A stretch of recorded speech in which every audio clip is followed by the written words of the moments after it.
This is the Pro Wrestling Reflection Podcast with your host, the Professor Chalbelo Veracruz. What a run!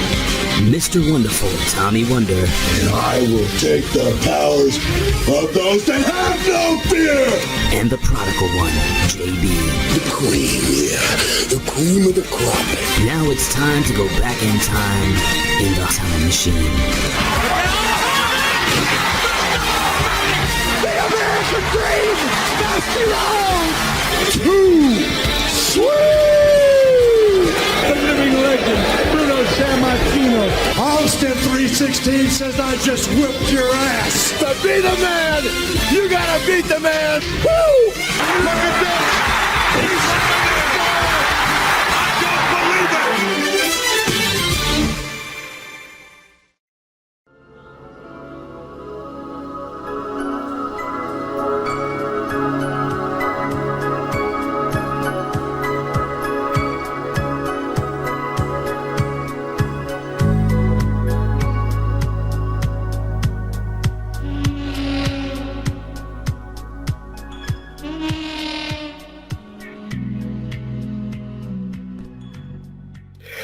Happy Halloween, Reflection Nights. Well, we're not there yet, but happy Halloween. We're so close.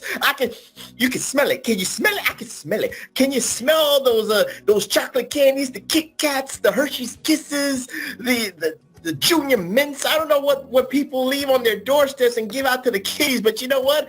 I'm going to be dressed. I got my Biden mask and I got my Trump mask. I'm going as Two-Face. So either you're going to give me some candy or I'm going to demand it with the Gestapo agencies. I got the Army, I got the Navy, I got everybody on my side you're going to give me some damn candy. That's all that matters to me. I don't care what it is because I love them sweets. And before TW even says anything remotely that I'm gay here when I say I like sweets, that's neither here nor there. This is the Halloween edition of the PWR podcast here at the PWHustle networks at PWR.com. And before I even introduce myself, before I introduce my partner in crime, I just want to give a shout out because I always keep saying, this is your PWR podcast. This is your show, Reflection Nights. This is your show, Magnificent 7. Elite 8, Naughty 9, Terrific 10, The Essential 11. This is your show to the PWCites. This is your show to the Big Vitoites. So I got to give a shout out to the person that gave me the idea, and that is Greenpeace, aka the Iron Lung. Why is he called the Iron Lung? Because he has listened to this show, and I've always called TW the Iron Stomach. So since he's Greenpeace, he is the Iron Lung, and he slid into the DMs of the professor. He said, I like the shows. Shut up here. Shut up. I don't like that shit. But anyway, he slid into the DMs. He said he loves the show. He loves TW. He loves the stories about his wrestling past. He loves his insights about AEW. He just said, and I love all the spotlights you do. He loves he loves all the titles. He loves all the spotlight. He likes the movies and all that stuff. But he asked me a question, and I was kind of dumbfounded, TW. He said, why didn't you ever do a spotlight on the steel cage match? And I thought about that. I looked in the mirror. I looked at myself and I said, yeah, we've never really done the concept of the steel cage match. So, this is the Greenpeace. He gave me the idea. And since it is Halloween Eve, or we're close to that, Hallows Eve, whatever the case may be, Greenpeace. One-on-one? Well, I don't know what that means. 1 week away. Oh, either way, neither here nor there. But anyway, you this on Halloween. Well, who cares? We might be off on Sunday because I'm going to be on trick-or-treating. You're going to be trick-or-treating anyway. Yes. Neither here nor there. But anyway, Greenpeace gave me the idea, so I wanted to give that concept. I want to give the shout-out to Greenpeace, the Iron Lung one. So it's his idea, his concept. So this is the PWR podcast. This is the Pro Wrestling Spotlight, the Steel Cage Carnage here at the PWR networks at PWR.com. And I like to introduce myself because I am vain like that. I am that magnanimous one. I am that scholarly one. I'm the studious one, but most importantly, I'm the glorious one. The only objective man here in the IWC, YWC, the only objective man in this podcast punditry. Your friend and mine, the Professor Chalbelo Cruz. And of course, with me by my side, He's the iron stomach one, not the iron lung one, the iron stomach one. He is the idiot of the dum-dum duos. He is the conservative liberal, the liberal conservative. Your friend of mine, Mr. Wonderful, Tommy Strong, a.k.a. the Tommy Wonder. How are you doing, my friend? What is your costume going to be when we get to Halloween? You know, last year I went as Macho Man. I don't know what I'm going to do. I do one day. I'm so freaking fed up with being cold here. I think I'm going to wait until I'm actually a Floridian, which hopefully is 5-6 years from now. I'm going to either get in shape, and I'm going to take one of them belts right there, that one right there, and I'm going to get me a nice big-ass wig with some aqua net, and I'm going to get a bodysuit and spray paint the Warrior logo, and I'm going to be the Warrior, this version. Where's he at? The 92 circa version where he had the bodysuit and the looking like he had muscles when he wasn't? No, not that one. Oh, okay. Well, this isn't a good version of it because the other version's on my wall, but it's kind of this version, but where he painted it on his chest, the logo on his chest. I thought that was the WrestleMania match, but this is the WrestleMania 6. He painted it on his chest. I want to be that Warrior. That version. Look at I got. But you live in Michigan and you never. Oh, JYD Junkyard Dog. And it's Chase in blue. But you live in the Michigan area where the weather is never cooperative for you, so you cannot be the ultimate warrior. I was just telling the customer the other day. I said, when I was a kid trick or treating, I remember sweating my ass off, just being hot as shit. And I haven't had a Halloween as an adult yet where I felt that way. But I think as you're a kid, you're exciting, you're hyperventilating in those cheap rubber. You remember the costumes we wore? They were just one big plastic apron, basically, with Frankenstein's body painted on it. And then you had that stupid plastic mask with string. And then everyone's costume was made the same. And everyone got them at Kmart or a knockoff of Kmart. And that was that. And just dying out there. And now, man, it's cold before Halloween. Like today was cold. Like I told you before we recorded, it started off 45 degrees. You can kind of hear it in my voice. I got a sore throat. I've been feeling a little under the weather the last couple of days because the last couple of days I've wore pants because I saw the weather.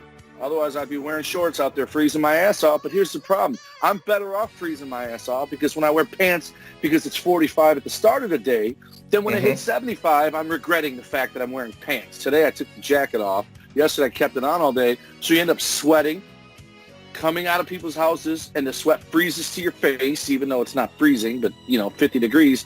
Sweating is not very fun to do when you go back out in the 50 degrees. It's chilly. Absolutely not. All day long, and then you just feel like ass for a good week. So every day, God's giving me signs that I need to move to Florida. So, JB, we'll find your ass, and I'm going to ask you. I know I don't want to live in Miami. Miami is a place that has two types of people. You ready? Okay. Tourists and strippers that think they're going to meet and marry a professional athlete. And some of them do. But that's it. That's what's there.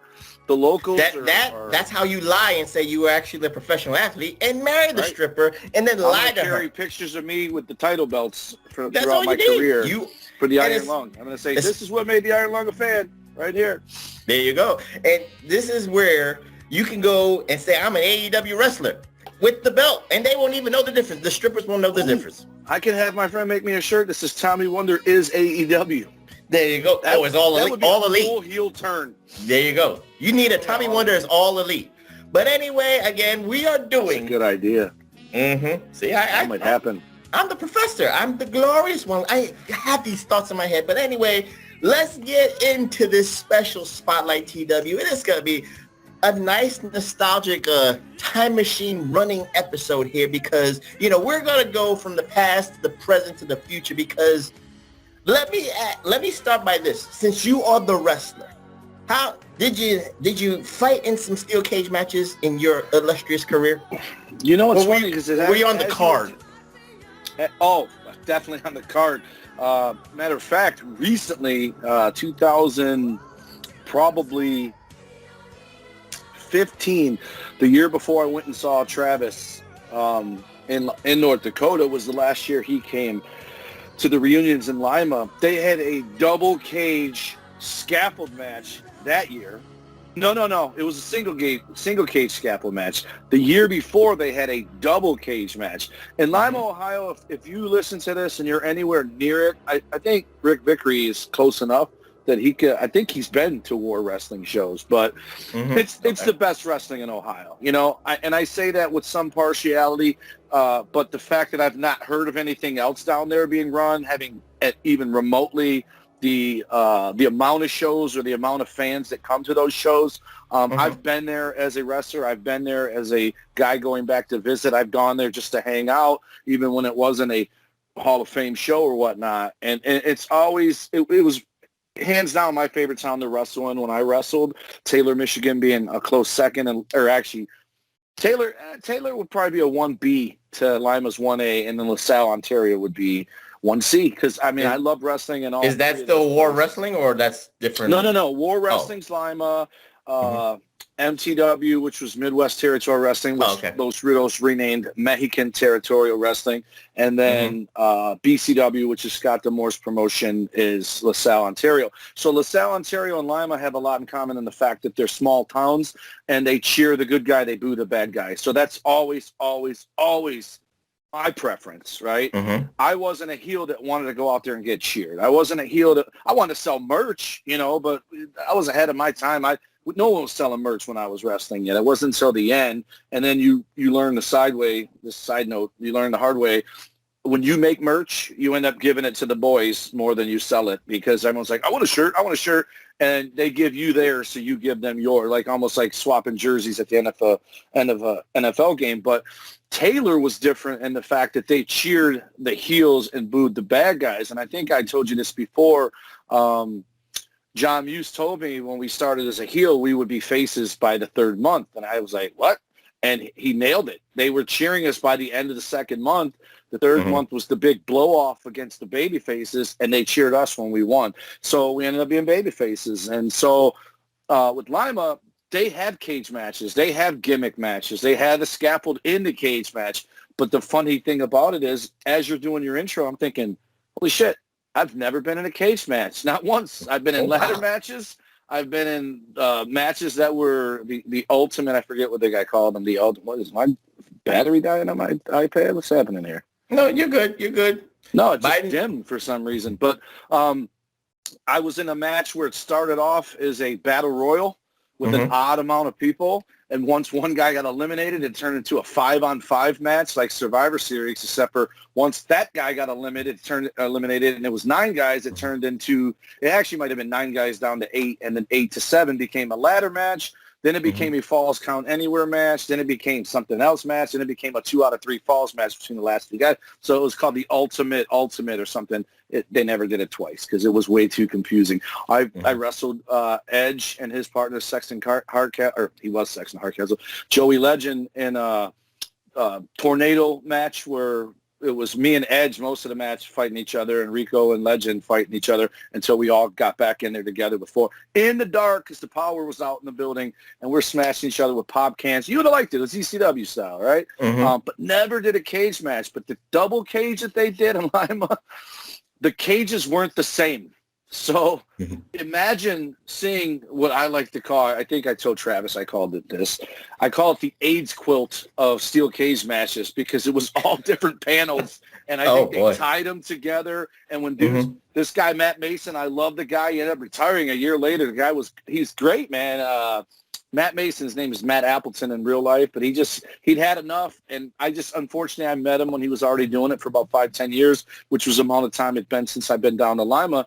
And he just had the look, and he had the charisma. He looked like John Cena, to be honest with you, but no offense, John, but could wrestle, like he, that hurt the professor, but go ahead. No. I think John Cena can work, but I don't think he cares that you're not going to confuse him with Brett or Shawn, right? Of course. Matter of fact, he had a great match with Shawn at WrestleMania, so I think he'd take that over, no offense to Matt Mason, his career, but he did a high cross body off the top of this cage onto like 5 dudes at the bottom, because I think it was like a War Games type match. It wasn't just one-on-one. But then Jock Sampson And if you listen to the show and you like the IWYWC, Jock Sampson, look for him on Facebook. He's a really, really, really good dude. He has it. He's a throwback guy. He's definitely Southern wrestling style. Tons of charisma. He wrestled Dusty Dillinger, who Pizza Bob, me and Matt called, or Travis called him, because that's what everyone called him. He owned a pizzeria there, and he ended up getting into business after me and Travis moved on. And they wrestled each other in a scaffold match that was a cage match, and it was fun to see. But I was stunned to sit here and listen to you talk and realize, wow, maybe I do have to have one more match, and I got to go have a cage match with somebody. One more match. One more match. One more match. Well, yeah, it is nuts, or maybe you were just lucky. I mean, you did business the way for yourself. I wasn't volunteering for one, I can tell you that. But as a fan, growing up, I'm sure I would have been all in when I did it. I'd have been like, yeah, because it would have probably been the main event, which I did a ton of main events, not patting myself on the back, but on an indie level, I was in the main event as a tag team wrestler, as a singles wrestler. I did it, so I think that's probably why it never crossed my mind that I didn't do a cage match, because I've done elimination matches. That is your wrestling bucket list, a cage match. If you ever believe I didn't do a cage match, that's nuts. Well, before anything, TW. Let's get into the semantics or the logistics of the steel cage match here on Steel Cage Carnage on the Spotlight Edition. We know that the evolution of the steel cage match has grown from when you and I were kids. Because back when you and I were kids, let's say the 70s and maybe the 80s and early 90s, no matter what organization you was, the steel cage match was meant to be the ultimate blow-off to end a particular feud. There was, you couldn't have this match. Well, let me rephrase it, because sometimes people would say, "Oh, wait a minute, Dusty Rhodes and Ric Flair fought in many steel cage matches." Yes, they toured the country and fought in multiple cage matches on house shows. TW, we know this. We know this as fans, but that was a reason for that, to get asses in seats. So TW, let's educate these Reflectionites. In your youngum days, what did the cage match mean to you when you saw it on TV, or when you paid a ticket in the Michigan area? It was scary to me. Like perfect example, my stories are always going to involve Hogan, if you're asking me as a kid. And the first one I remember distinctly was Bundy. And I thought, oh, he's done. I didn't realize it was there to stop Stud and Heenan and whoever else was in the Heenan family at the time from interfering with Hogan, because they did such a good job of selling it as a savage match, like the barbarity, is that a word? The barbarics of it. And he had the broken ribs. Don Morocco, he helped, and he wasn't even in the Heenan family. Oh, you're talking about WrestleMania 2. Right, Bundy, but Hogan, the main event, it was Morocco holding Hogan in the corner so Bundy could keep splashing him. And was the avalanche the splash in the corner, or the actual splash? I think it was the splash in the corner. Well, they kind of slipped the tongue. Because he hit him and then he crumbled to the ground. So it was an avalanche. But I always thought, man, this is it. And but oddly enough, the hindsight where they would show you old stuff like Snuka Morocco, or, we watched for preparing for this, Backlund and Snuka, where Snuka was the heel. The babyface almost always won, right? But you don't think that when you're watching your guy in the now. Perfect example is one of the ones you had me watch was Austin Idol versus Lawler. And so there was a lot of rules in that. Was a feud. Tommy Rich looked like Double J out of shape. I didn't realize it was Tommy Rich. Then some girl tries hopping in the ring, and there's like 17 police officers. I don't know if they're part of like an Undertaker gimmick or if they're actually security stopping this girl from getting in the ring, and Tommy Rich is daring her. But that whole thing was laid out. Lawler had never lost a hair match, and he's in this cage match, and he loses it because I think that's my problem with the cage matches as a kid, because everyone was designed to keep the other guys out to make it fair, and every one of them ended with the guys getting in there anyway. So I think in hindsight, I hated them. Now as an adult, watching them back now, they're pretty one-dimensional. They're not as entertaining, I think, as I thought they were when I was a kid, when my guy won. When my guy lost, not so much. It's interesting you say that, because let's say when we were kids, the cage match had a big fight feel. Right. You know, if it was for the title or it was just to end this feud, but it was a big fight feel. And, you know, since we are fans for going on 40 years, we have seen a cage match. We've seen the War Games. We've seen Tower of Doom. We've seen Thunderdome. We've seen Hell in a Cell, Elimination Chamber. They've upped the ante so much that it's not a big fight. They have to make the big fight feel even bigger, but then they overthink it. Is that a great assessment, or do you have a different take on that? Yeah, I would definitely say, yeah, you're I think you're over expecting it too. Like, you're expecting some of them are just duds, you know, like they're whatever. And like, the long argument has always been blue steel cage versus the fence, and the wrestlers will tell you they prefer the fence because it had give, and that blue steel cage was unforgiving. But to watch it, I would prefer watching it in the blue cage because the camera can fit through the hole and you can watch it, you know, or the overhead shot. I think the blue cage was actually more fan friendly, even in the arena, because you can actually see what's going on. Because I was at Madison Square Garden for a cage match. I forget, was it San Martino and Savage? I think I was there for that one. They were fighting in the cage, and was the blue steel cage match. And I didn't have like front. I wasn't sitting ringside. You know, my father could do only so much, but he got us good seats enough that when I saw the cage, it was the blue cage, and you could see what was going on. I think the NWA cage, which looks more realistic, it's the fencing and all that stuff. But yeah, if you're in the arena, even on TV, it's like, on TV, it comes off terrible because the lighting hits it and reflects, so it's even harder to see. If you recall, Ronnie Garvin won the world title from Flair at Cobo Hall in the steel cage. Like, you know, and Cobo Hall was one of them arenas that was dark with only the light on the ring. So it almost looks like Quentin Tarantino opening the briefcase in Pulp Fiction. You just see light. You can't even see what's going on in there.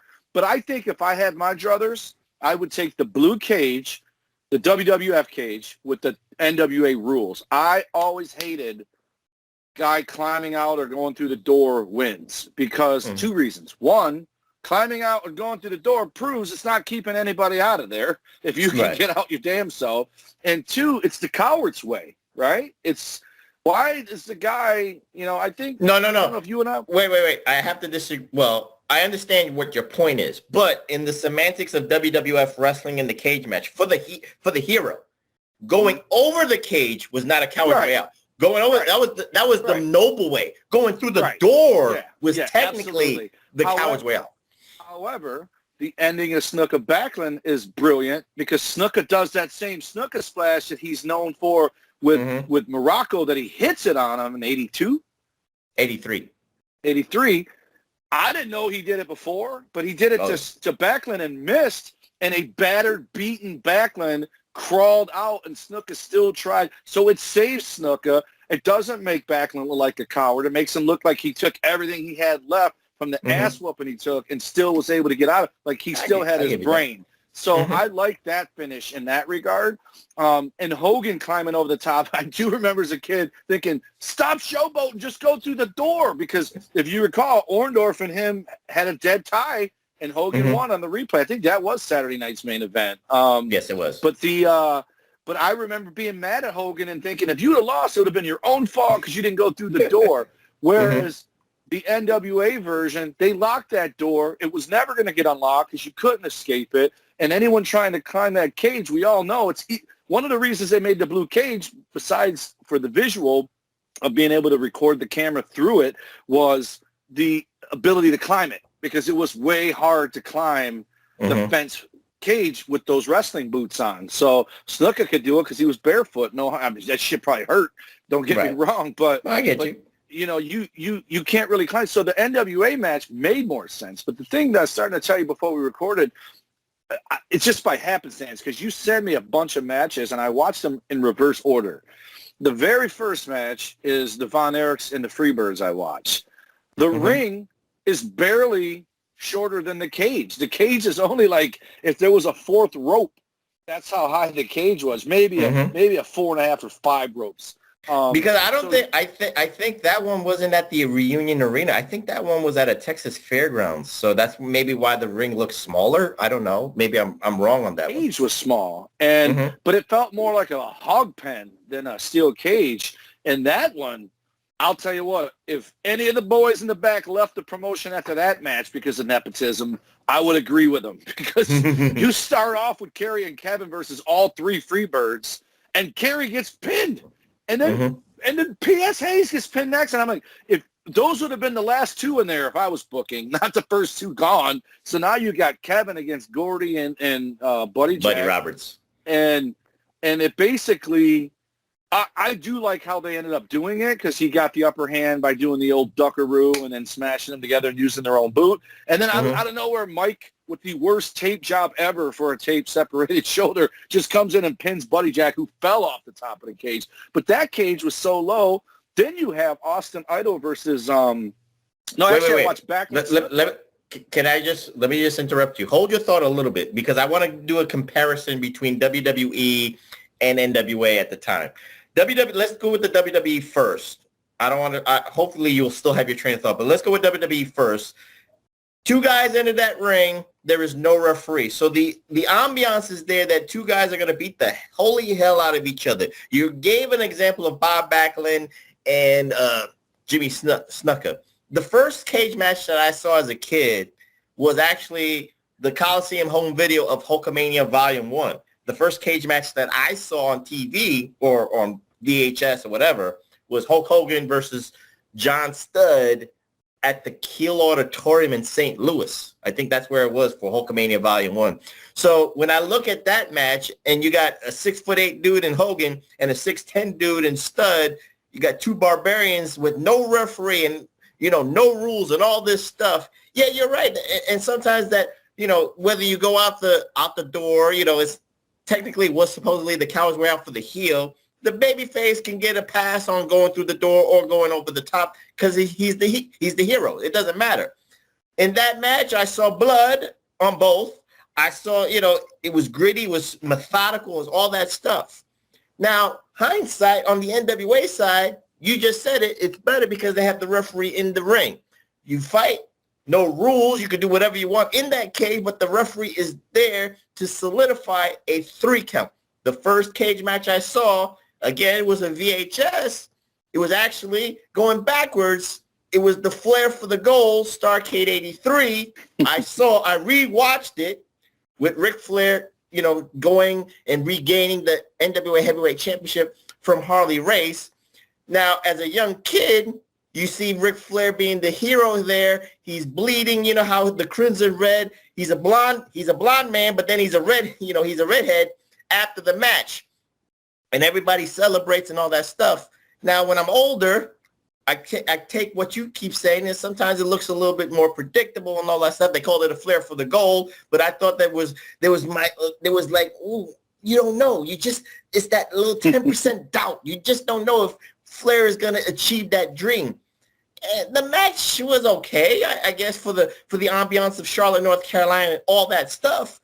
But TW, you did talk about it a little bit with the differences, and you even mentioned the Freebirds and the Von Erichs, and their match kind of goes with the NWA rules. There's a referee in there. They were part of the NWA system, so they have to have the referee in there. So I just wanted to use those parallels for all the reflection as how different a cage match is from these two particular organizations. Go ahead, TW. I'm sorry. They're way different, and my train of thought goes with it because, for one, just the whole idea of how you win and the whole idea of why you're having it and all that. Like, I would say WWE was more of a, like, what's the word I'm looking for? Like, an occasion, because they didn't have them all the damn time. Attraction.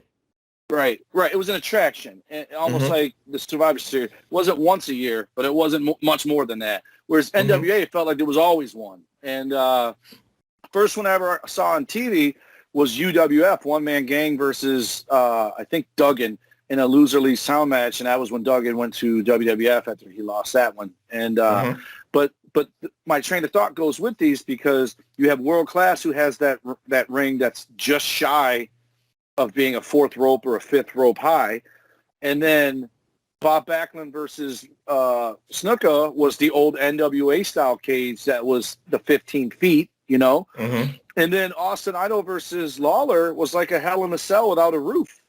It encased the entire area, so you didn't do the whole throwing them into the. Jerry Law was not going to jump off the cage. He was not going to risk that. Into it. Mm-hmm. So that one felt more like keeping people out of it, you know, like, and it didn't work, by the way. Right. It didn't work. So they all had their own twist on it. And, you know, throughout time, like when we were kids, it was like you said, the NWA and the WWF were completely different mindsets on how or why they had their cage matches. But now over the years, I think the WWF's even had cage matches where they had pins and submissions, not just escapes. I think they had all four. So we've got cage matches now that are escape. You got cage matches now that are pin or submit. Now you got cage matches that are all of them, you know, or exclusive to that. And I don't know. Are you a fan of are you a fan of exclusive, or every option is available to you as best? I prefer pin submission. I think as a blow off, and it's supposed to be the be all end all, and you're keeping everybody else out, I want a winner. You know, so as much as I rag on Magnum versus Tully, it had a winner. So it did what it was supposed to do. Magnum came out on top. Tully went on to put over the next guy, and Magnum went on to challenge Flair or whatever before his accident. So it did what it was supposed to do. But you have to be careful, because you do have to have the heel win every now and again, or everyone's just going to know that the babyface wins. And I think that's why the WWF didn't do them as often. And I think that's why the NWA had Ric Flair still win matches with the Horseman's help.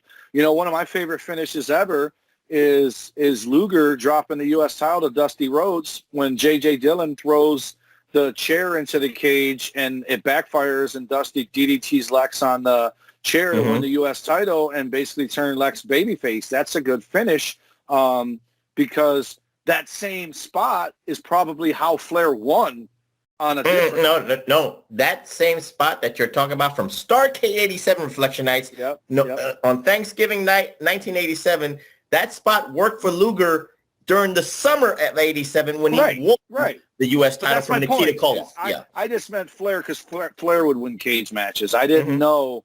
That makes it even better to me, because now I'm just giving you the dichotomy of what you're saying, where it came from. You have a heel victory in a cage match with help, and then you have it backfire, and you have that heel lose. So it keeps the fans going. It's anybody's match, you know. Whereas, you know, Hogan versus Bundy, hindsight 50-50, we all knew Hogan's winning, but at the same time, he's battered and bruised. It's a steel cage. It's the most barbaric match in WWE history until Hell in a Cell. Until, what's that other one? Elimination Chamber. The Elimination Chamber is probably even the worst of all, because they're taking bumps on these grates.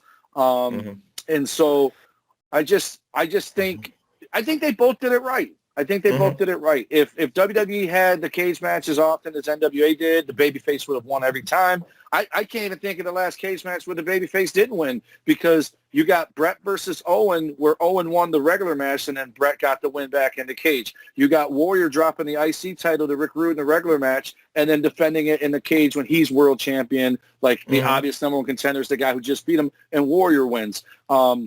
Well, Shawn Michaels beats Triple H or Undertaker in the cage with help, because Kane come out and interfered. So there you go. I just answered my own question, and I watched that 20 minutes ago. So, but that's not a cage match. That's a Hell in the Cell. I'm talking the regular cage, the regular formula. Hogan beats Bundy. Hogan beats Orndorff. Warrior beats Rude. Brett beats Owen. Right. It's funny you say that, because, like I said, the evolution, even for WWE with the cage match, changed from the 80s into the 2000s and beyond. And I want to use, and the thing about the NWA, you are so right to me. Well, Pepsi, that's a nice symbol there. That's old school right there. That's a flashback. No, it's cream soda, and it's awesome. Oh, boy. I don't know about cream soda, but anyway. Shop, cream soda, cola. No, it's very good. I enjoyed the hell out of it. Cool. Put some vodka in the next one. You should have just had a root beer. You know, you just go for that. No, it's not like root beer. It's cream soda. I know. I'm just saying. Either way. But anyway, neither here nor there. Orange vodka in there. You talked about how the 80s, WWE, it was an attraction for these cage matches. It was somewhat of predictable that the hero would win maybe 99 out of 100 times, let's just say. The Correct. NWA was a little bit different. Some of them were blow-offs, some of them extended feuds, and then sometimes they were statements to elevate a feud. And I want to give you one example of the cage that wasn't even a match. Do you remember the night where Dusty Rhodes broke his leg in a cage and he wasn't even in the goddamn match? It was Flair against Nikita Koloff in the cage. And of course, Dusty, out of respect, quote unquote, he had respect for Flair, saved Ric Flair from the attack on the Russians. Who would come down that aisle? The Anderson brothers, Ole and Arn Anderson. And they would beat the holy hell out of Dusty Rhodes, breaking his leg. And like you said, how the cage kept people out. This was a funny form, not funny, but this was an interesting formula. How the cage kept the heroes out, how the three heels got Magnum TA out the way, got the Rock and Roll Express out the way, got Sam Houston out the way. They kept the cage door closed. They couldn't go over the top, and Dusty Rhodes' leg was obliterated, TW. Just like you said, the NWA perpetuated storylines, and this wasn't even a match, but it's so infamous because of what it was. People actually, this was the main event. This was the old school ways, Reflectionites. TW kind of said this, I think last week or maybe during the past Reflection podcast. It took about 30 minutes to 45 minutes to put the goddamn cage up. So people were not watching the cage being put up. Some people were interested, but it's kind of boring to watch people put the shit up. You're waiting patiently as much as you can while you're drinking your beer, saying, get the goddamn cage up, man. Well, I want to see the match. But on the flip side, when this happened, you know what people did? They stayed watching them take the cage down and the ring down. This was so vivid and this was so visual that it was so perfect. And they always said, and Flair and Arn Anderson even said, they almost did not get out there with their lives because people wanted to beat the shit out of them. What say you, TW, about that history? So that show I told you about in Lima, they built that damn cage in the middle of the show. It wasn't the last match. It should either be first or last, right? I get you that. You rip the shit down and then you have your show, or last and you have an intermission to set up the cage. And the good thing about having an intermission right before the cage is alcohol sales stop at intermission. Once intermission's over, there's no more alcohol sales. So it would have been a perfect reason to extend sales, then have your cage match. But now it's beautiful. They just lower the shit up and down with the Owen Hart thing. You know, too soon. So it's better now. They can have it just while they're showing you the 37-minute recap of why we're having the cage match in the first place. But yeah, back then, it's getting back to that Von Erichs and the Freebirds. The fans wanted to kill the Freebirds. Like, they lost, and the fans are still there wanting to kill them, right? Like, you almost are better off cage until the fans leave, and then they can tear the shit down so you can get back to the locker room safe. And there weren't barricades like there are now. Back then, there was some damn ropes and a couple off-duty fucking rodeo clowns helping you get to the ring and hopefully swatting dudes out of your way when you come out. But you know what I did hate about some of those cage matches? And I think I talked to you about a Ring of Honor match that did it, but it wasn't a cage match. It was a bunkhouse match. I don't like when they come out and wrestle in their damn street clothes. It's a cage match. It's not. So it had me sitting there because, again, I watched you don't remember the bunkhouse stampede in a cage in '88? They were all in jeans. I know. It's a terrible look. As a fan, you could sneak in there and no one will realize you're in there if you snuck in good enough, and you just be one of the dudes in there, and they'll just be work punching you, and be like, wait a minute, who the hell is this guy? And then they'd all turn and eat him up. But my point is it made me sit there when I'm watching that match going, does this add to it or take it away? And then it made me question, okay, well, why do the other guys wear their gear when they're in there? I want to see the wrestler in their gear every time. Like, I like Roman Reigns more now because he's not dressed like a security guard, even though he's still wearing the damn black slacks. He looks like a wrestler again because, he shows off the tattoo and everything else, and he doesn't have that bulletproof vest thing on. Now, if it was a singlet type thing, fine. But the watch the guys wrestle in the jeans, it feels like they took a night off, you know. Right. And then I watched some other stuff, you know, when the YouTube matches end, they just play whatever's next. And I saw a match. It was what a weird match. Savio Vega and Jesse James, and they kept calling him Double J because I think Jarrett left. This is the first time he left. Okay. So they just started calling Jesse James the Double J, the real Double J, against Farouk and Austin. And Austin come out around the ring and takes out Road Dogg's leg, and Brett comes out in a freaking cardigan and jeans and boots and takes his place and then wrestles. That makes more sense to me. It looks impromptu, which brings me to another peeve of mine. When a guy makes the save and they play us music first. So much for the element of surprise. If you're going to play us music, why would it's he just standing back there waiting to save somebody all night? Okay, this is where I'm going to do it, play my music, and I'm going to run out there. I just don't like it. And so when these cage matches where they're wearing, I get the bunkhouse rules. It's a different animal altogether. P.S. I hate that match. I hate all of them. I hate bull rope match. I hate cowbell match. I don't, you know, let me ask you a question.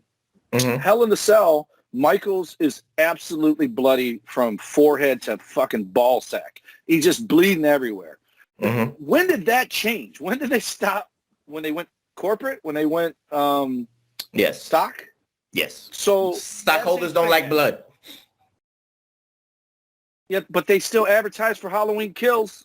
They still advertise for Sons of Anarchy. I don't get it. Whatever. Just get new sponsors then. But anyways, a lot of the boys in the business, Travis is one of them. Rick Davies is a longtime wrestling friend of mine. He's a promoter, El Diablo. These dudes believe hardcore matches and steel cage matches, no matter how good the match will be, fall short if no one's bleeding. And I 1,000% disagree with them. I feel like if you want, so say Brett and Sean have the exact same Iron Man match, which many regard as one of the greatest matches of all time, and it's 60 freaking minutes, and the only fall is in the 65th minute, right? Okay. If they have that exact same match and there's a cage around it and no one's ever bumped the guy into the cage, they just had the cage there to stop DX from getting in there or stop the Hart Foundation from getting in there, is it less of a match now because no one bled? No. It's still one of the greatest matches as of all long time, right? As long as you tell a story that makes sense. So why do you have to have blood? I think it depends on the nature of the feud and how much anger, how personal it is. At this point, guys should just be on board with the fact that if a dude's going to bleed in a match in the WWE these days, it's going to be the hard way, and just appreciate that because it still happens. All right, you know what? Let me flip that question to you, and I'll give you an example. Hulk Hogan and Andre the Giant, WrestleMania 3. We remember that, 93,173. Hogan slams Andre. Now, they had their feuds, quote-unquote, it's personal, from 87 to 88. Do you remember WrestleFest 1988 in Milwaukee? They fought in the cage blue match. They fought in the blue cage. I don't recall if it was Hogan who bled a little bit or Andre. It would have been Hogan. It would have been Hogan. But if he didn't bleed, if it was still them doing all that stuff without the blood, with the way how personal it was, is it still good? Is it still a pass for you? I think if you take him and you throw him into that, like Shawn Michaels took a lot of back bumps into the cage, like the Mr. Perfect flip into it. I think if you do all that, there's no reason that he would end up bleeding unless you want him to bleed from the fucking back. So for myself, if blood is involved, it doesn't make the match less to me, but I don't need blood to make it more. Okay. It makes sense. I'm just saying that sometimes... The fact that there are kids watching, if someone gigs, you know, I wish I could think of the story. I think it's Jericho. I don't know. I think it was Jericho and Michaels, and I was reading about it. One of them was adamant that they were bleeding. Like, they had to have blood in this match. And it became the old, well, it's better to ask Vince for forgiveness than permission because they knew they'd be told no. And I think word got back to Vince, and they were like, don't do it. And then they did it. And I think it was Shawn and Jericho, and they both bled. I don't remember. I don't know why those two would be bleeding, but whoever it was, I think it involved Jericho. And they ended up, everyone agreed that it made the match better because of the heat, right? And they got the pass. And that's why I think it had to be Shawn, because he's the guy that would have got the pass. Jericho would have got the punishment, right? So so it might even been Shawn and Triple H. I don't know. But it was something. It was Shawn and Triple H. It was when he came back and he was feuding with Triple H, maybe even Helen. Whatever the case may be. Do I think they had a cage match? I understand where you're going with this, though. So the bottom line is, if they bleed in every cage match, why is it so fucking special? Now, if they bleed here and there, okay, all right, we got color, but I don't need it, and I'm not gonna Dave Meltzer it and half star taken away because there was no blood. It's crazy to me that people want blood, and my thing is, call me a prude, call me what you will, but part of this thought was because I was in the wrestling business, and I didn't want to happen to me what happened to Desmond Wolfe or whoever the other guy was that Abdullah cut. I don't want to bleed with some dude I don't know, and then I'm getting some shit that I don't want to get, and I didn't get it from a girl at least. So Desmond Wolfe, a.k.a. Nigel McGuinness, got hepatitis from, I think, Abdullah the Butcher because of Abdullah. He made him bleed without permission. He just cut him without asking with the same dirty-ass blade that, by the way, he probably uses every night on himself. And it's just, to me, it's unsafe. So it's a practical reason why I'm okay with it not being in the match, but I just don't understand why people just discredit it. Now, that said, I used to play NWO Revenge, No Mercy, WrestleMania 2000, and I purposely would be just whacking a dude until their head bled. I popped when I made them bleed on the video game, but no one's getting hepatitis on the video game. So I understand. This is a funny argument. This is a funny argument because right now in 2021, the TW people want the blood, and WWE can't give it, but AEW can. So they want to inject that, so quote unquote, realism into the fight, and probably it adds color to the match. Now let's flip it back into the 70s and 80s, even with cage matches, but since we couldn't be there at the arenas because, if Flair and Dusty were in a cage fighting in Charlotte, North Carolina, I can't see it on TV. I didn't have cable. You couldn't see it in Michigan. But how do we know that match was so epic?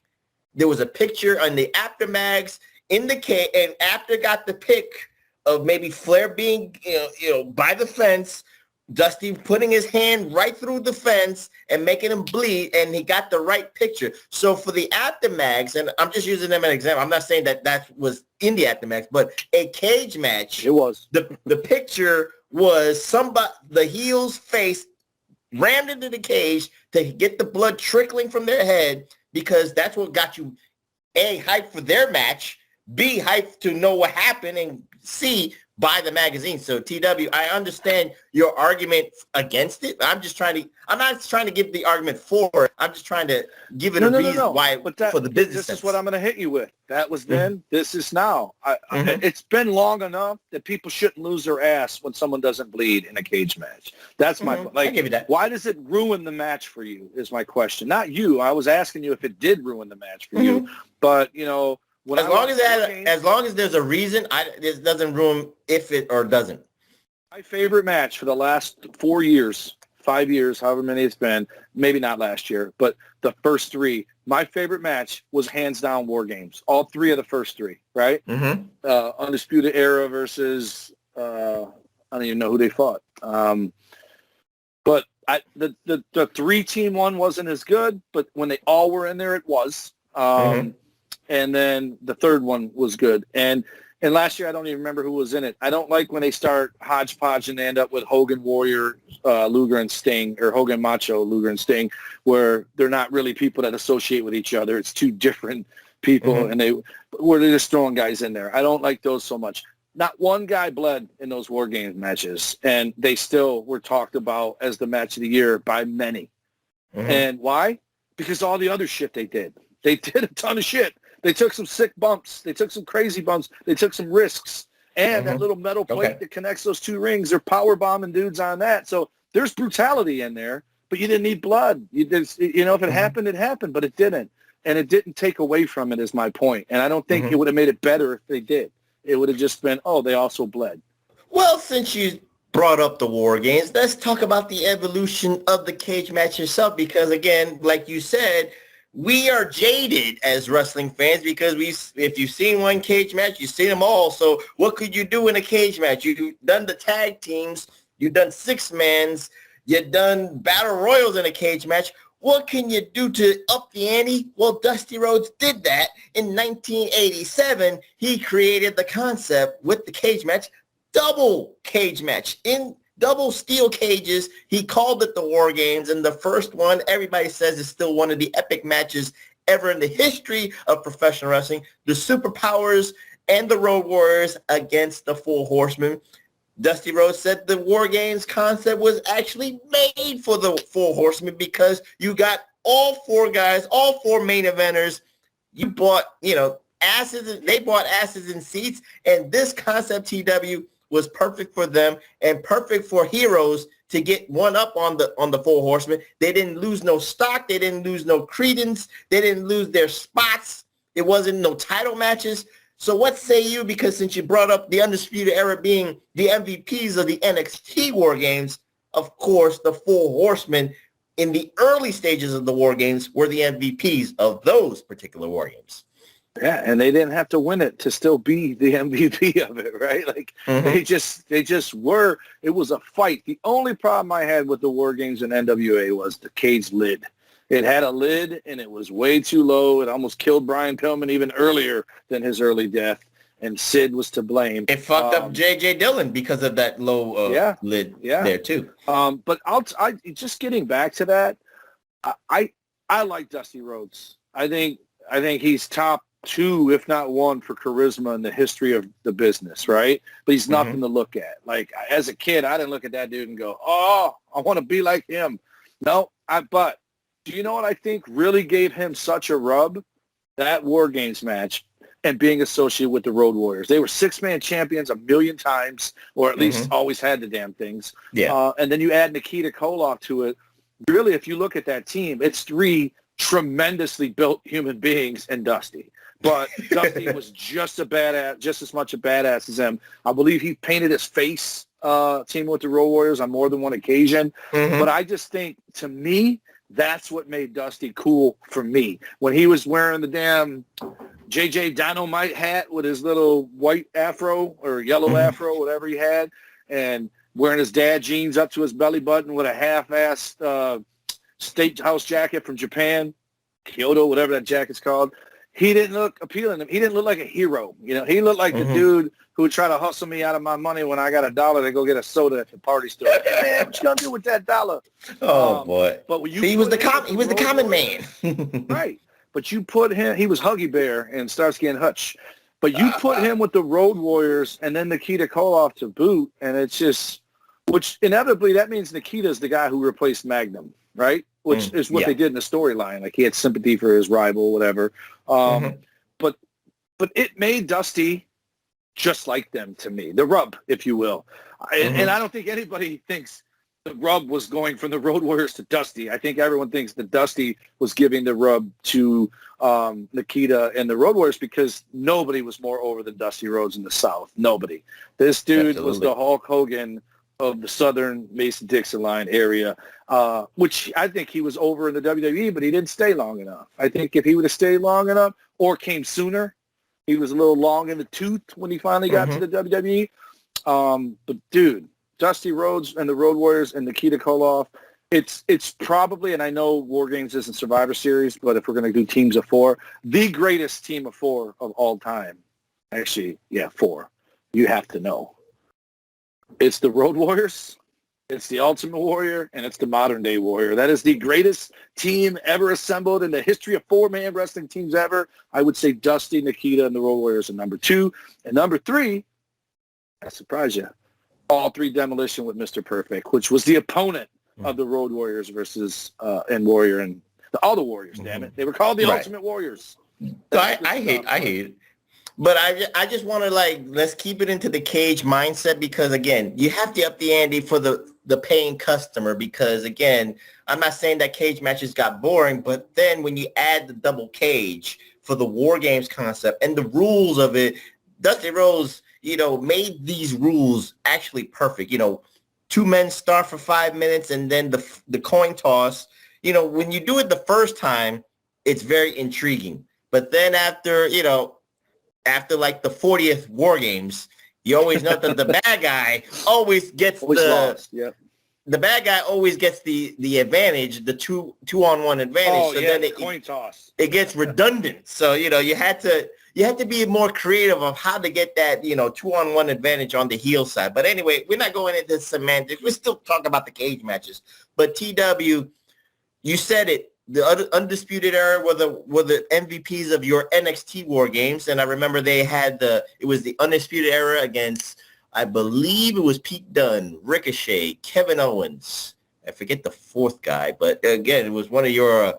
They were the MVPs on that one when it was 4-on-4 on that one. So they were very they were very good. Of course, Adam Cole. It's debatable of what Adam Cole has become in AEW in comparison to the Adam Cole in NXT. It's night and day, in my humble opinion. But I'm not getting into any debates with any AEW stands out there. I just wanted to point out the obvious. But in the War Games concept, one of the most memorable War Games was 1996 TW, where it was the NWO against Team WCW, Ric Flair, Arn Anderson, Sting, and Lex Luger. And of course, Sting was the odd man out because they did not trust him. So it was intriguing there. And then, of course, when you looked at it, if you was really dumb, if you lived in a soapbox and you did not know what Sting looked like, when you saw the NWO Sting doing what he did, and then, of course, Sting comes out 2 minutes later, and then he cleans house. But, of course, they added the drama and all that stuff, and Luger looks at him like, I'm sorry, I didn't mean to not trust you, and then Sting just said, stick it. That's one of the most memorable things there. Or maybe the year after, well, it kind of looked predictable where Kurt Hennig betrayed the Four Horsemen, and, of course, he rammed the door on Ric Flair's head. What memory stands out between those 2 years in particular when it was NWO against maybe the Four Horsemen or Team WCW? Hallelujah, because those happened after the Hogan, Savage, Sting, and... Oh, you mean the Hulkamaniacs versus the Dungeon of Doom War Games Dungeon of 95? Doom, which is arguably the worst War Games of all time. I don't know. It was enjoyable. I don't know. I like it was hokey. It was when they were, if you can't beat them, join them. We're going to become the circus, WCW. But my memories of the NWO are not as fond as yours. At some point, to me, NWO, the original four, I'm in. Right? Mm-hmm. They did everything right. Hall, Nash, two of my favorite dudes. I don't know about Nash, but Tizo, I liked him because he was with Shawn. When he did that, I'm only going to fist bump people who got the black glove on. No, I'm out. That's I think I told you, I thought Roman Reigns was headed to that level because they were so desperate to get him cheered. But I've always been a Scott Hall fan. When he teamed with Hennig, I was a Scott Hall fan. When he was doing jobs after that in WCW, it was Gator Scott Hall. I was a huge Diamond Stud fan. So I was a huge Razor Ramon fan. So when he came over, sadly, I got to tell you, Razor Ramon is what got me to start watching WCW, not Luger. Hey, whatever worked. And I thought Adam Cole was going to be the Razor Ramon of AEW. But every time I watch Adam Cole in AEW, he's just another guy there. And it absolutely breaks my heart. And I can't. It breaks my heart, too. It's night and day what you see with Adam Cole. But that's neither here nor there. That fucking spot where those two kiss him and he smiles.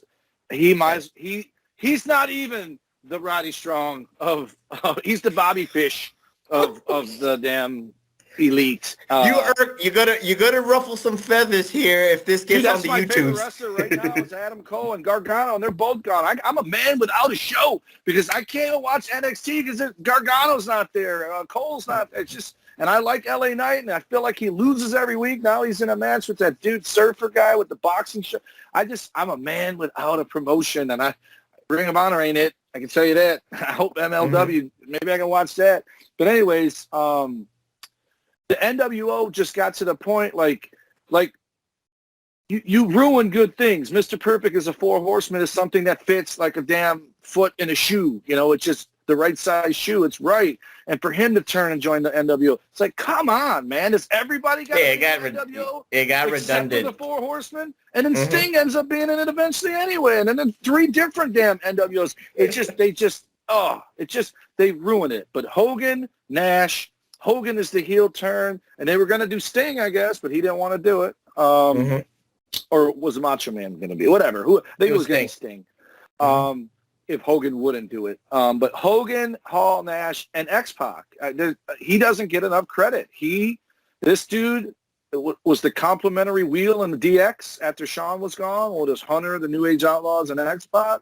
And he was the ideal fourth guy, which actually he was that after the NWO, wasn't he? He joined DX after NWO. Yeah. So he is as Travis likes to call him, he's a good hand. I don't know how he is as a human being. Seems to be a little cooler these days than he was in the drug years. But he was the perfect complementary piece. You had your giant guy, Hogan. You had your tag team, Hall and Nash, who also could be your giant guy if you want to interchange him. And then you got your smaller guy that can go for the U.S. title, the TV title, or the Cruiserweight title once you added 17 other guys. But those four guys, to me, that point on, NWO got watered down from that point on. It's funny because 96 in that War Games, it was Hogan, Hall, Nash, and the NWO Sting. Then 97, those three weren't even in it. It was like Conan. It was somebody. Garbage. It was Buck. It was the B player. It was Norton or whatever. It was the B player. So it kind of defaulted on the necessity of the War Games because it's supposed to be your A players in this high profile match. So they even dumbed it down for that particular reason. So it didn't work on that forefront. So now, we gave the example of upping the ante with the War Games. Let's use another example of upping the ante, but it got ridiculous in 1988, and it even got ridiculous in the movie sense in 2000. And you could call it the Triple Cage of Terror or the Tower of Doom, but it was 3 cages of hell where you started from the top. Well, in 88, you started from the top and worked your way to the bottom to escape.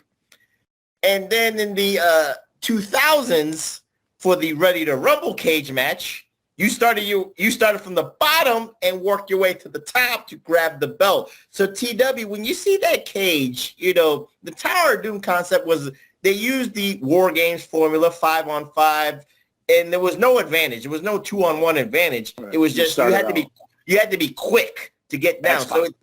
So you had to X-Pac it all the way down, but they like purposely had the 2-on-1 advantages in certain levels of the cages. Right. Now, the funny thing on the opposite side, again, we could use the Ready to Rumble because they tried to use that in, I believe it was Great American Bash 2000 when it was Jeff Jarrett against Diamond Dallas Page. So they had to work their way up and they had weapons and all that stuff. So I'm a fan of 1988. I can tolerate the 3 cages. You're going down and trying to escape. Wasn't there one at a Halloween Havoc? No, it was uncensored where it was Hulk. Well, Luger? Now it's no. It's gonna get Hulk. Now you're gonna. It was Horseman, Luger, Kevin Sullivan, Zeus, and I forgot the other guy. Al Green. I forgot it was the weapon of mass destruction against Hogan and Savage. They worked their way down. It was 8-on-2, and 2 guys won. So it's horrible. It was horrible. And they didn't know how to film it. There's 1 minute. I remember Luger fighting Arn and Flair in the middle of the middle cage. They fought in the bottom. Were they all beating up Savage? They were all beating up Savage, but then there was a missed spot, and then Luger, it wasn't like Luger betrayed him, but it was just Luger just fucked it up. That's the way they wanted to create quandaries between. One of the worst matches I've ever seen in my life. And I just remember feeling bad for those guys because I think it was Hogan. I think it was Luger, Arn, and Flair in that middle cage, and you could tell they don't want to take bumps. They're taking bumps on this fucking fence because there's not a ring. It's just the ring at the bottom, and then these damn birthday cake stacks of fences, and you can just tell they're like, God. And they're just standing there waiting like, I hope the camera's not on me. But it is, and then they start fighting, and you're like, this is god-awful, and I think everyone knew it. Like, that match would be good. Somehow, some way, Cactus Jack would have made a good match out of that. But throwing 10 losers in there who want no part of taking a bump in a regular match, you ain't getting them to do much in a fence bump, And it just got awful. I thought you were about to talk about what I think is a great concept, but has been ruined in years because they let one guy wipe everybody out like every couple of years, which is the Elimination Chamber. I like the concept where, you know, the whoever loses the coin toss has to come out first, or lost the match on Raw, whatever they do. And then those pods open up, but then you know what? Braun Strowman pins 5 out of 6 guys and then gets beat by the one. Let's talk about the Elimination Chamber here because, again, that's upping the ante. That's a good example. That was 2002. It was Survivor Series where Shawn Michaels became the World Heavyweight Champion on the Raw side. And I think he started that match. It was such a good match. And, of course, you know, they had 4 guys. Well, it was a terrible outfit. They had 4 guys in their like cages waiting to be coming out in their pods. Good call, TW. And, of course, you know, it was random. You did not know. But the light hit the pod, and then you came out of the pod. And then, of course, you did your thing once you came out of the pod. So the look of the elimination. Now, you know, let's talk about the looks of cages. Because War Games, of course, if you paid a ticket for War Games, the double cage, and that's awesome. That's an aura right there. Tower of Doom looks scary as...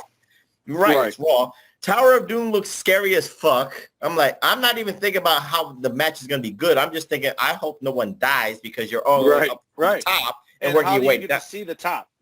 Right. Well, you got to look up like that. But now let's talk about the Elimination Chamber. The look is, again, it's a combination of the bar with the fencing. So it's hurt. And you talked about the grading on the sides. So these wrestlers feel it the next day. So TW, talk about... Well, why the Elimination Chamber? And then it's like chains hanging there. It's not even like the fence. They're like square chain shaped. I think they've fixed it up at least in the 2021. They've prettied it up way more. 02, I think they are actually in little cages. And then now the modern one is that pod with the plexiglass that the door opens. And it can open on both sides. Like I think they get in from the outside and then go, or they get in the cage. But it's the whole ringside area too. So, but the spots they do off the top of those pods onto the grate, that's one of my favorite versions of the video game to play is that match, climbing up there and then swinging down on people and doing moves off the pod. But it's perfect for it's perfect for the athletic man because Ricochet would do good in that, but RVD performed well in 2002 in the first Elimination Chamber match. He kind of fucked up on the Yeah, he was there, Triple H and Booker T, but RVD did fuck. Jericho take a super kick and break his pod, so maybe they were pods in the first year. Someone broke the pod by taking a bump into it, or a spear or something into it. Maybe that's more modern day. It was Goldberg spearing a pod in one of the Elimination Chambers in 03. That's what you're talking about. Okay, then maybe the pods have been there since day one, but it's so pretty now that you take for granted how barbaric it is. It's still barbaric. But I think they kind of sanctified it. You know what I mean? They try to make it still bumping on a grate, and you're still throwing into those metal bars with those. It almost looks like one of Shawn Michaels' one of them jackets he had with the chains hanging on it. That's what because they're kind of loose, so you can climb them, but they're not hard. Like it's got give, but you still got the bar that are holding those chains up together. So you're right. It's a combination of the two. Easy to climb, but not as brutal as just all blue bar. It's the crossbars aren't blue, just the vertical ones are. So, but it looks so good. But I agree with people, like I think Jericho's criticized it, or Bischoff, or Bruce Pritchard. It's lost some of its allure because you have, I think they had 4 one night, or at least 3 one night. They had a SmackDown and a Raw version. And they had a woman's version and then a tag team version. But the tag team version might have been on one where they didn't have a Raw and a SmackDown, or they did. But they've had 3 different matches in the same night. Like it's lost its appeal. Oversaturation. Right. It's watered down so much. And you know what? If Raw doesn't have a feud worthy of putting 6 guys in there, then SmackDown gets it this year. Maybe even alternate it every year. Raw gets it one year, SmackDown. You almost have to do the women to get one too. But it's almost unfair to do it on the same night. Maybe they have it just a woman's, do it every 6 months. The woman 6 months, and then 6 months later is the guy, just so they're one a night. Well, in a perfect world, WWE with Raw and SmackDown, they should have, separated the pay-per-views like they did in 2016, where there was a Raw pay-per-view, and then the next month, a SmackDown pay-per-view, and you didn't have to interject each other. But of course, ratings or play make it Raw a factor. versus SmackDown. Have 3 Raw guys and 3 SmackDown guys in it. The problem with that now in 2021 under TW is they intersect each other so much that it doesn't even feel special that you're a Raw guy or a SmackDown guy. Right. So before we close out TW, I understand, but the look is so great. But before we close out TW, because I want to close out with Hell in a Cell, I want to give an homage to Total Nonstop Action, aka Impact Wrestling, with their concept, their best cage match concept. I don't know if you agree with this. I'm not saying it is, but this is what they were known for during the Russo era, the Dixie Carter era. It was called Lethal Lockdown. It was a War Games type match. And then what they did when all 10 members came into the single cage, they closed the lid, but on top of the lid, there was weapons. There was trash cans, there was kendo sticks and all that stuff. And of course, AJ was an MVP of the Lethal Lockdown because sometimes he got out of that cage and he did a lot of spots on the top of the roof. I don't know if you saw those Lethal Lockdown I've never seen one. I'm going to watch one soon. It was like Team Cage against Team Angle one year. So I just wanted to give credence to that. But TW, it is kind of like War Games on acid when you add the weapons on top of the cage when you close the cage with the lid. Are you a fan of having weapons of gimmicks in a cage, or does it oversaturate the cage match concept? No, I don't mind that. Actually, that sounds like a good idea. But the problem with weapons is it's the same ones. It's a kendo stick, it's a chair, it's a trash can, and a lid. Or now these days, dudes got to throw thumbtacks out like Mick Foley and his War Games. But here, it's funny you just said something, right? Mm-hmm. AJ's still my guy, but he's a little up in age, and so he's with Omos or whatever his name is. So that's why I say Adam Cole's my favorite guy right now. But it's those 3: Adam Cole, AJ, Gargano. I hated AJ Styles when he was in TNA, and I'm going to tell you why. It's the same reason I don't respect AEW. If Impact, when they first started, they were just Impact. I watched it all the time. My buddies were on there, Team Canada. Every one of those dudes I know, right? Scott D'Amore trained me, the A1, all those guys, Tyson Dukes, Bobby Roode. I knew all those. Petey Williams was in my clique, the CIA, the Canadian Imperial Alliance. So I watched it from my buddies. Mm-hmm. As soon as Hogan and Dixie, or I don't know if Dixie's to blame, she might have been. As soon as Hogan and Bischoff made that Monday night show to come after Vince, that's when I lost all respect for it. So I liked none of it. And whoever they pushed, and for whatever reason it was AJ, I was like, nope, I don't like him, and I'm not going to like him. And it's stubborn, it's whatever. But then I deprived myself of watching some. I hated that 6-sided ring, still do.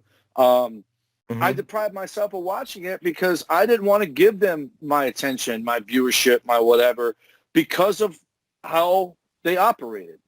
And that's how I feel AEW from day one has been that way. And real quick, because I can't have a show without taking a shot at them. The thing that made me laugh all day today was them saying they won in the ratings for that half an hour when Friday SmackDown overlapped Dynamite. No, they didn't. They won in the 18 to 49-year-olds at 10:30 at night when those people are still up because they live with their parents and don't have to work the next day. The people that watch WWE, on average, I think I read 50 to 60 years old are the people watching WWE on whatever given night. They record it and watch it another day. You didn't win the ratings war. You won a demographic, and the fact that they have to say, and what they do is they keep saying we won the demographic, and then they leave demographic off and just keep saying we won. So now people think, oh wow, they drew more of a rating. They didn't. So when you do stuff like that, to me, it's shady. It only works on people who are dumb and don't do their own homework or don't research it themselves. And so I'm going to watch a Lethal Lockdown because when you just explained it to me, it sounds tremendous. And the fact that I never even heard of that match, I've heard the name. I didn't know that was the match. Like, it was a War Games match, and then you put a lid on it. I'm like, as you're saying it, my eyes are getting big. I'm like, what? They get in there like War Games, and then they put a lid on it? Yes. That sounds like something I'd want to watch. And I love Kurt Angle, Christian Cage, another guy I wrestle. Call me Nate Matson.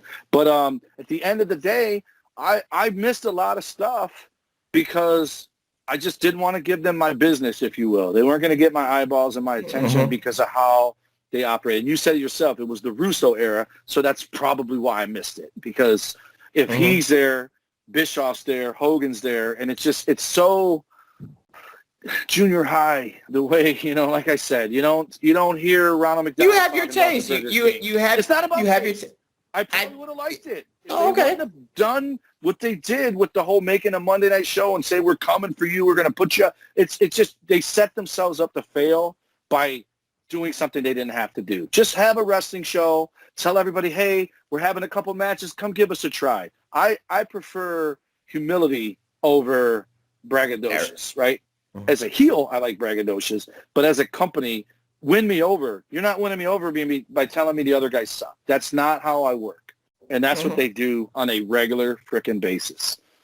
Again, back then. You're a demographic that has your own taste. And I'm not saying taste of what you like. I'm still in 18 to 49, pal, and I didn't. So am I. Dynamite.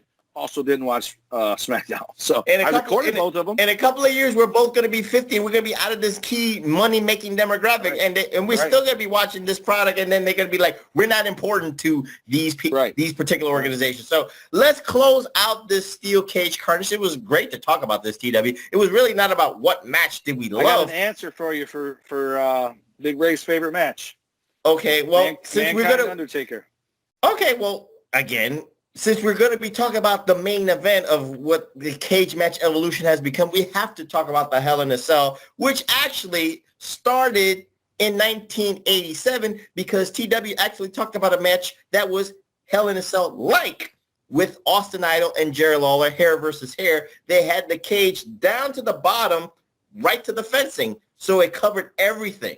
The first Hell in a Cell was 1997, and it was Shawn Michaels against The Undertaker. I guess this match, TW, since it was called Hell in a Cell, it was a gimmick match made for The Undertaker because it took his opponent into the stages of hell. Because you had to literally go through hell to survive a match with The Undertaker. I don't know if this match was supposedly made for The Undertaker. I thought the casket match was really made for The Undertaker. The Hell in a Cell, it was groomed for The Undertaker. But again, Big Ray said what match he loved? Mankind versus Undertaker.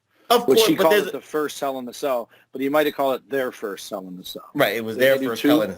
That was the second official Hell in the Cell match. But did Taker and Mankind do two of them? Or no, they only do one. Oh, they only did one. It was the second official Hell in a Cell match. The first one was Shawn Michaels against The Undertaker, and Shawn Michaels, played the heel, and you even talked about how good he looked in that ring. He bled from head to toe and all that stuff. He fell off the side into the announcer's table.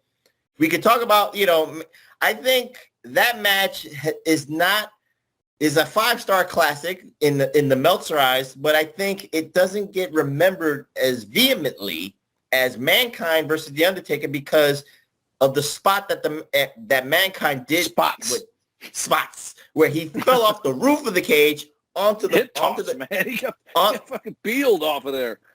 But the question I have to you, in your humble opinion, does the spots overtake what the match could have been? Because I think, like I said, Michaels and Undertaker was a hell of a better match with a better ending than Mankind versus Undertaker because, of course, those spots are more memorable for Mankind's legacy and Undertaker's legacy. What say you, TW?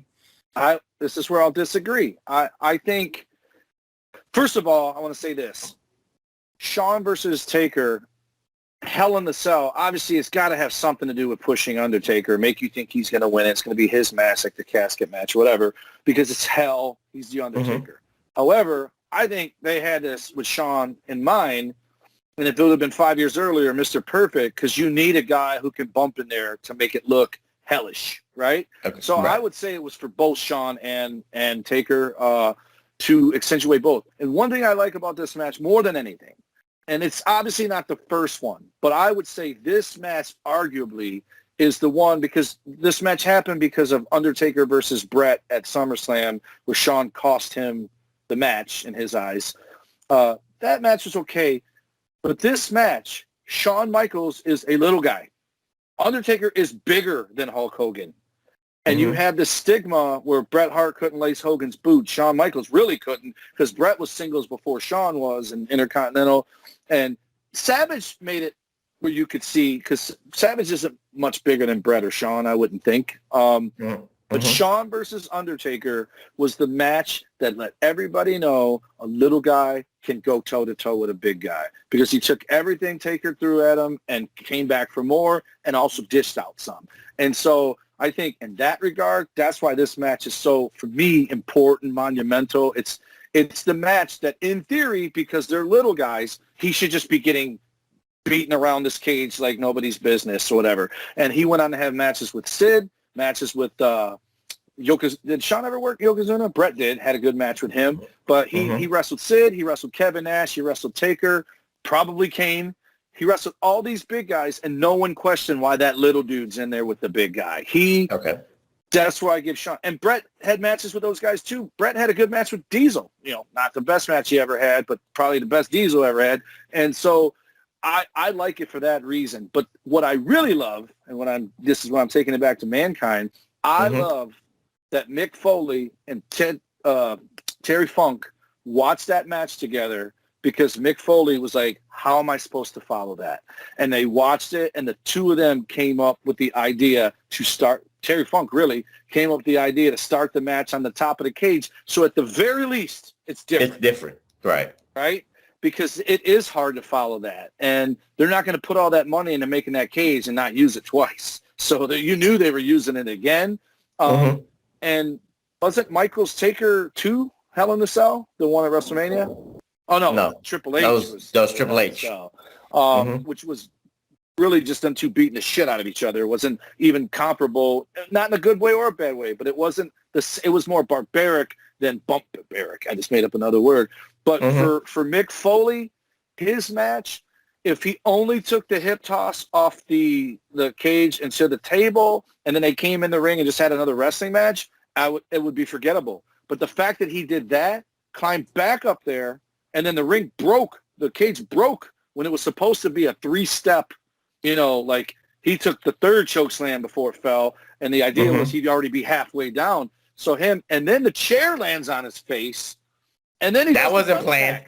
That wasn't planned. Well, the thumbtacks were planned. So this match just was like an absolute carnage, and it wasn't a one-trick pony with that hip toss. You ended up having all these other things happen. Shawn and Taker set the pace, and Mick Foley and Taker took that baton and said, hold my beer. And they went out and did one better. And I can't think of any other one that we would talk about at the same level. And ironically enough, I told you before we started recording, I fell into this wormhole and started watching other stuff on YouTube. I had no idea.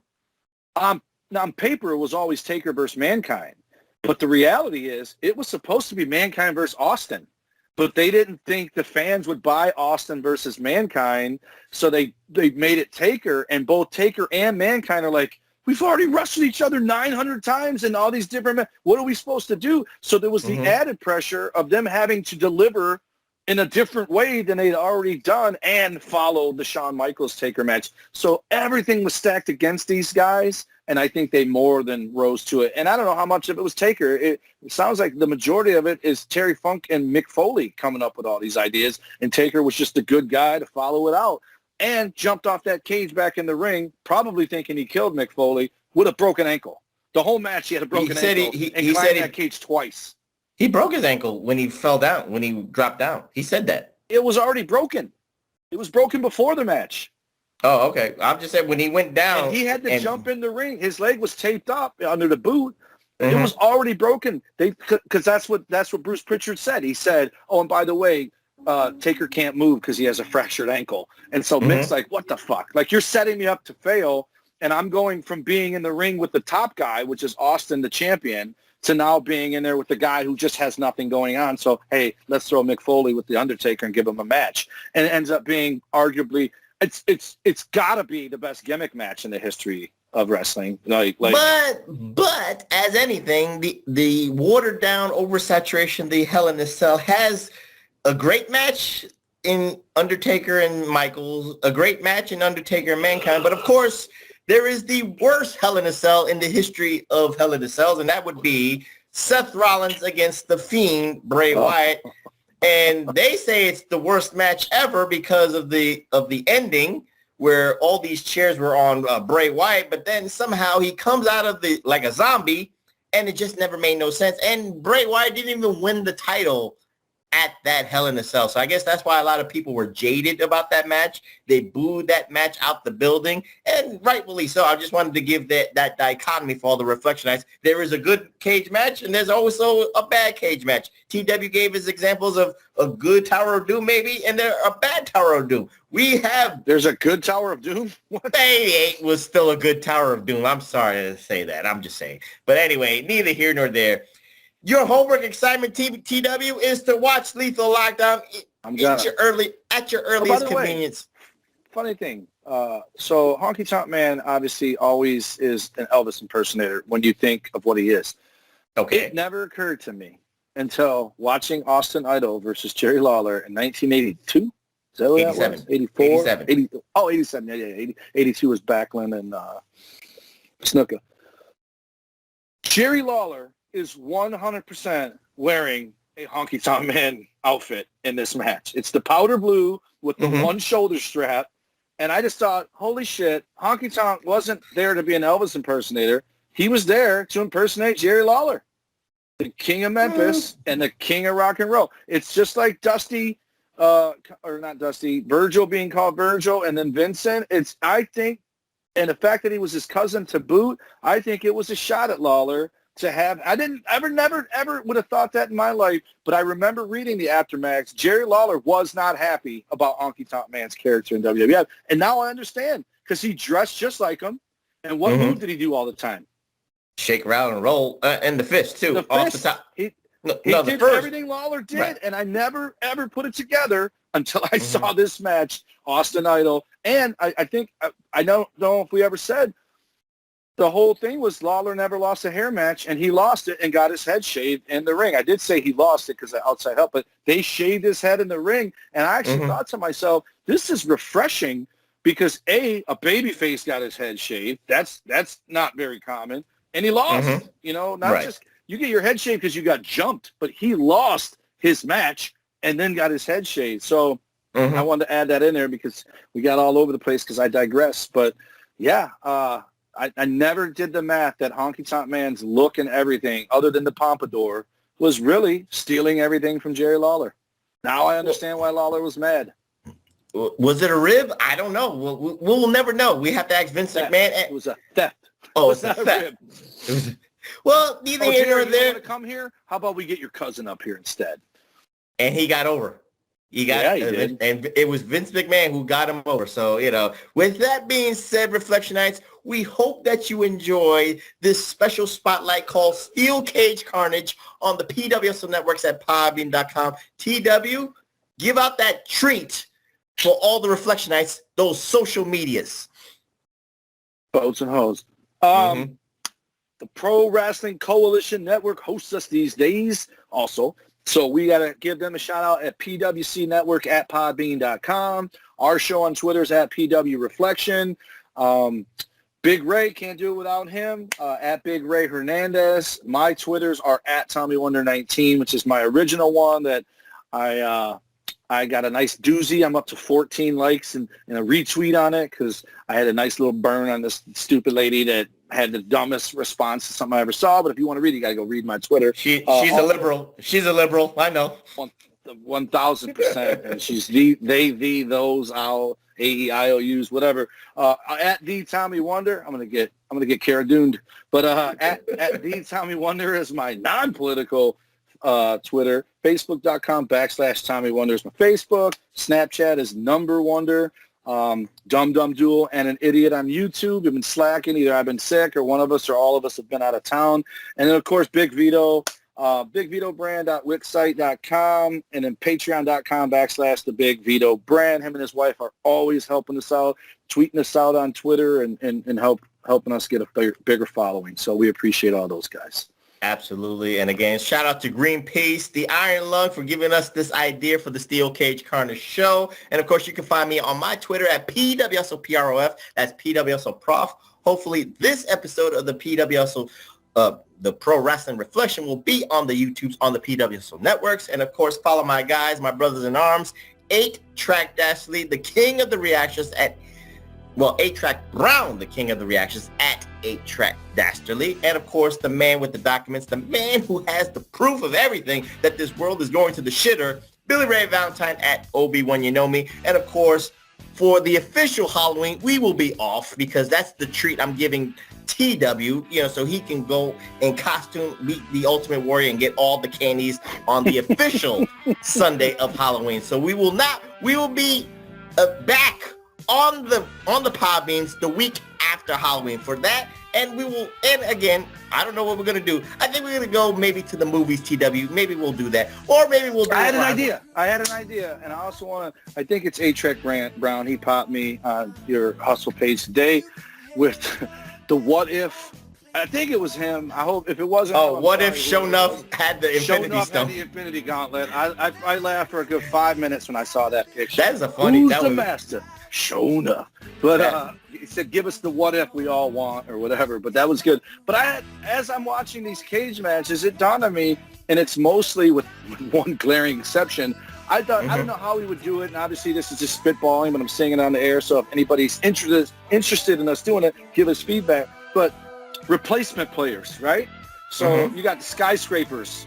Sid got replaced with The Undertaker. Right. In hindsight, that's a pretty big switch, but at the moment, how was it?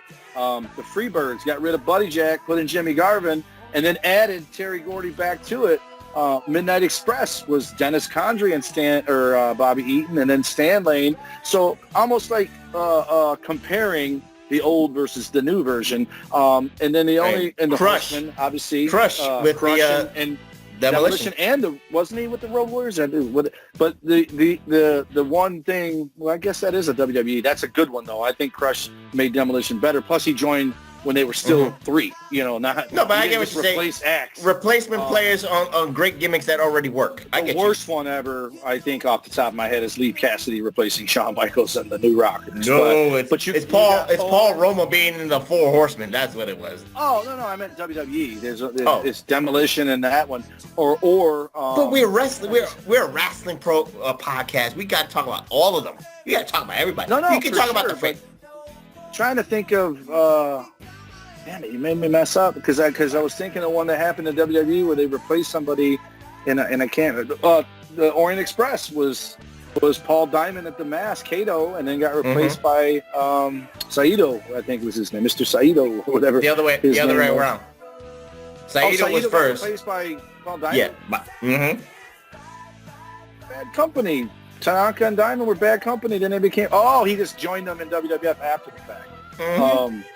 Yeah, so I mean, there's lots of replacement guys that took people's spots, and I just thought, man, there's a lot of them. Like there's enough. Like we could do a spotlight on replacement players and gimmicks that worked, and see how the A's and B's of gimmicks. We can do that kind of spot. Heidenreich as worse than Leaf Cassidy. or Droz and the Road Warriors. We could talk about that. Yeah, Droz was the Road Warrior, but so was Heidenreich. They both were Road Warriors. I don't want to acknowledge that one. That was a bad one. But anyway, there was one that I had because DX. It was Shawn, Triple H in China, and Rick Rude, and then it was Triple H, the New Outlaws, and X-Pac in China and Rick Rude. Not Rick Rude, he left. But there's lots of them, man. There's just tons of them, and it's just like, wow. It's amazing how many different, Roderick Strong joining the Ultimate. We were both wrong, by the way. He didn't go there and start another group with the letters UE.